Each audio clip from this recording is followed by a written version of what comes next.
What's up, guys? Welcome back to Flipping the Script Fishing. Now I want to share with you something that I've learned here in the last month or so. Now I've always had an idea of this combo, but here in the last couple months it has really shown itself to be true and has caught me some really big fish. And here you can see me fishing a swim bait, and right here I notice a big bass. So here he takes a swipe at my swim bait but misses it. And I tried to throw back in there to see if he would take it. I threw back several times and I never had any luck. But obviously the fish is still in the area. It's not going to swirl and just take off. So I knew that the fish was in the area and he was just ignoring my offering. So I threw in a couple more times at different angles in hopes that I would get the fish to swipe at it or possibly take the swim bait. That didn't happen. However, I did get him to show himself one more time for me, and this time I followed it up with something different and had some success. See, I like to fish for shallow water big bass, and those fish are really good at hiding themselves, but they will expose themselves on a topwater lure, a swim bait, or they may just follow it all the way up to get a better look at it. And when that happens, you can follow it up with this lure, and oftentimes you can get that fish to bite, because they may not bite that swim bait or that topwater once they've gotten a good look at it.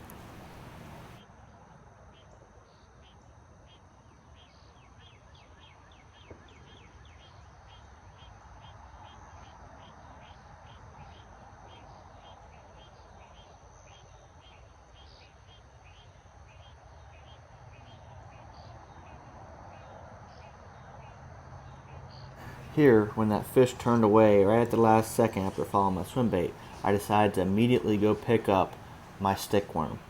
A wacky rig stickworm. Now, an Ocho or Cinco, there's lots of manufacturers of these stickworms, and they all work very well. And you can see the success immediately. So what I did was cast my stickworm just past where I thought the fish would be from when it swirled, and then reeled up the stickworm quickly to where I thought he would be, so I didn't spook him. And at that point, I just let it sink slowly, and he immediately took it.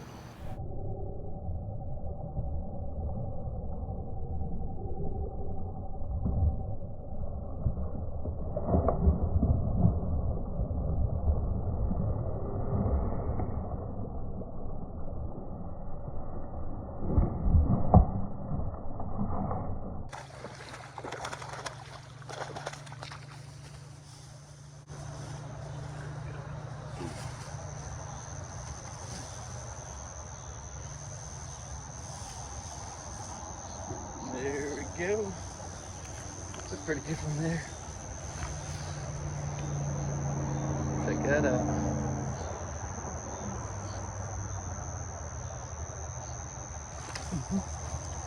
Got you, buddy. Time to give up.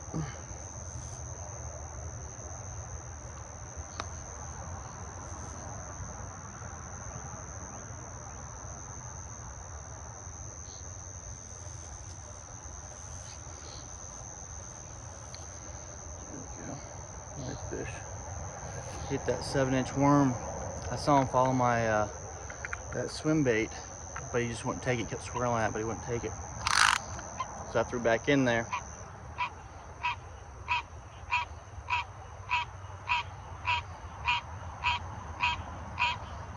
Just over 21 inches.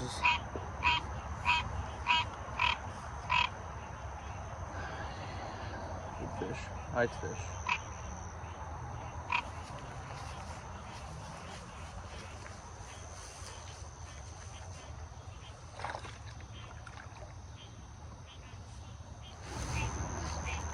Okay, so what happened was I was fishing this and I had to catch a little one on it. It's just a cheap H2O sunfish, a brim, and I saw a big one follow it, but I wouldn't take it, so I just followed it up with the wacky rig Cinco. It ate it. I'm starting to think that this thing is a must-have to follow up on anything. If you miss a bite, you know, or you have a big one, follow it, throw the Cinco in right behind it. And I've been having good luck with them taking it, so we'll see. We'll try it out a little bit more. Now I know what you're thinking. That was just a pond. I mean, any fish will bite in a pond. But here I use this in one of the most pressured lakes in the country. This here is on Chickamauga. And this is also on a different lure that I use and follow it up with a stickworm. Now here, the fish misses the bullgill. It's also a swim bait, but a very similar swim bait. And I followed it up with a stickworm and had the same success. But what you should notice is that I made the same mistake that I did at the pond. When the fish missed the swim bait, I made multiple casts trying to get that fish to eat that same swim bait. And it wasn't until I switched over to that stickworm that the fish actually bit. Here you can see me making multiple casts, short casts, to this fish to try to get it to hit. Now he reacted, but he never did take it. But watch when I switch over to the stickworm and watch what happens on the very first cast.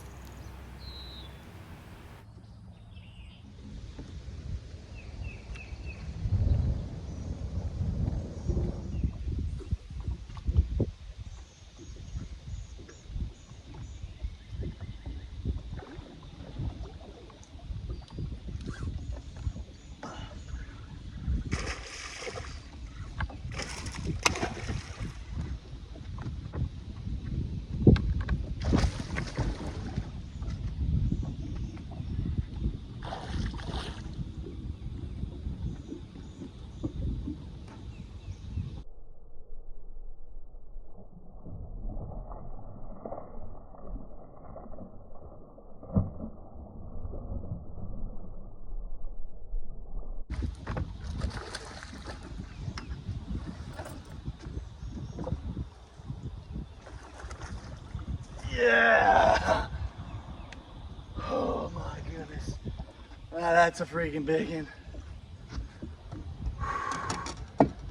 Oh man.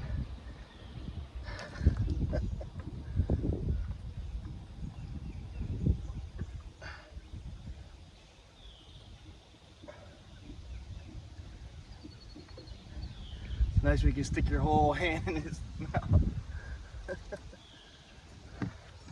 Check out that. All right. That's what I'm talking about. Big old 7-inch June bug, wacky rig worm. Check out that beast. Oh my goodness. Look at that sucker. That's a big fish. Whew. Let me get a measurement. Shaking.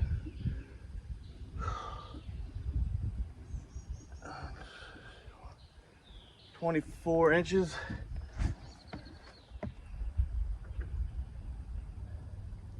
Mm. 15-inch girth. Check out that big.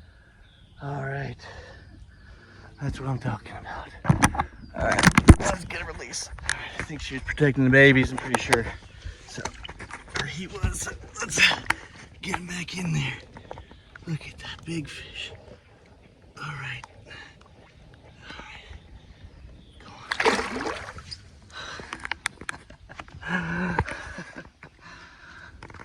Whew, that's what I'm talking about. I need a minute to settle down. That big thing. I noticed it was guarding some fry. Well, at first I thought it was eating the fry because it swirled on some, but it must have been chasing something else away. So I broke out my little bullgill, and it kept following it, and it kept looking at it, and you know, I thought it was gonna take it a couple times, but never did. So I was like, okay, let me get something that I can keep in its face for a little bit longer. So I already had this tied on, and shoot, this will work. So I threw it over there where I thought they were, and just twitched it. I couldn't see anything, to be honest, but I also, the weed guard, I pushed it aside because I wanted to make sure I got a hook in that fish. Because I missed 2 today where the weed guard got in the way. So I want to make sure I didn't lose that one if it bit, and it did. So that's exciting. You gotta love that. That's why we bass fish right there. Get you shaking. Now, in case you thought it just worked for the swim baits, I've always used it for topwater lures. And here you can see a frog. Now I want you to pay attention. On the other side, you can see some logs. And here the fish misses my frog. And I eventually go over to that same area and I throw the stick worm to the same location where the fish missed the frog. There. That's what I'm going with. We're gonna go with Nika rig hook.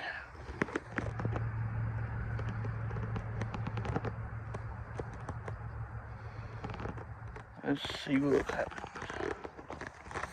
So once again, I take the worm, and on the very first cast, I cast past where the fish missed that frog, and I reel toward where I thought the fish might be.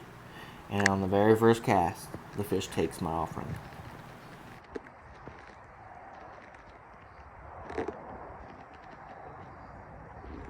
Here's a bite.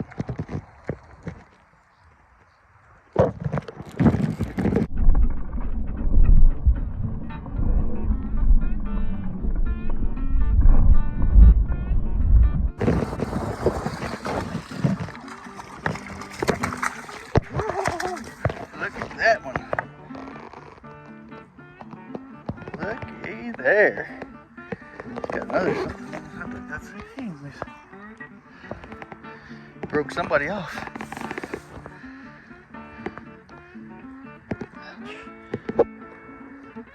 Holy mackerel, we got that thing choked.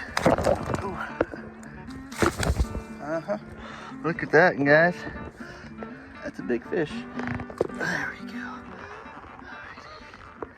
Look at that.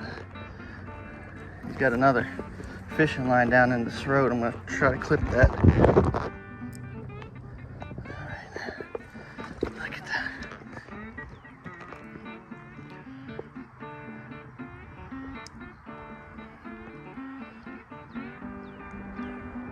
"21 inches.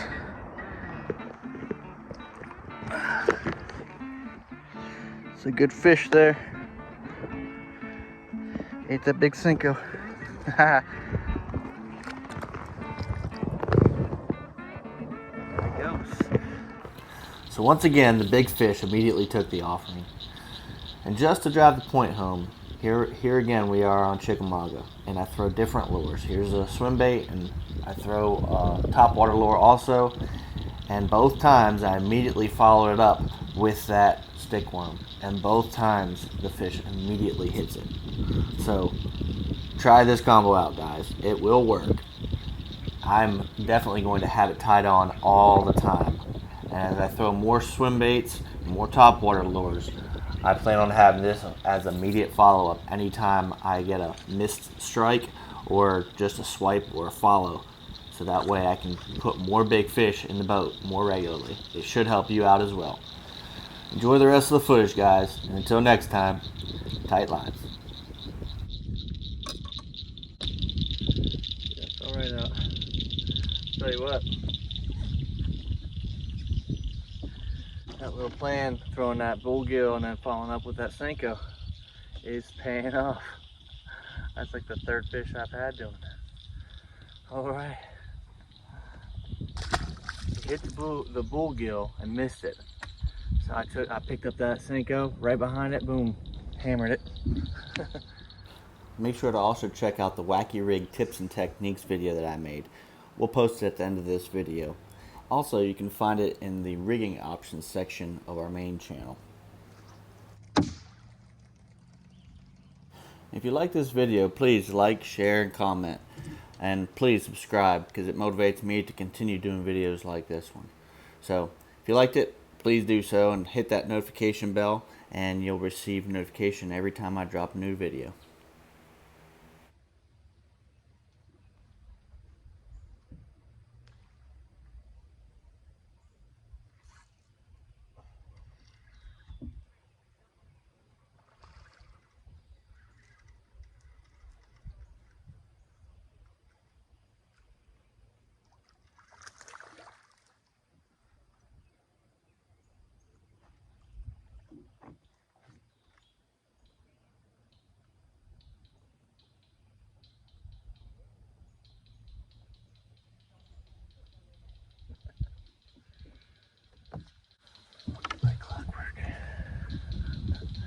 Another one. He might be a keeper. Close. Fun now. It can almost call him a shot. That's exciting. You gotta love that. That's why we bass fish right there. Get you shaking.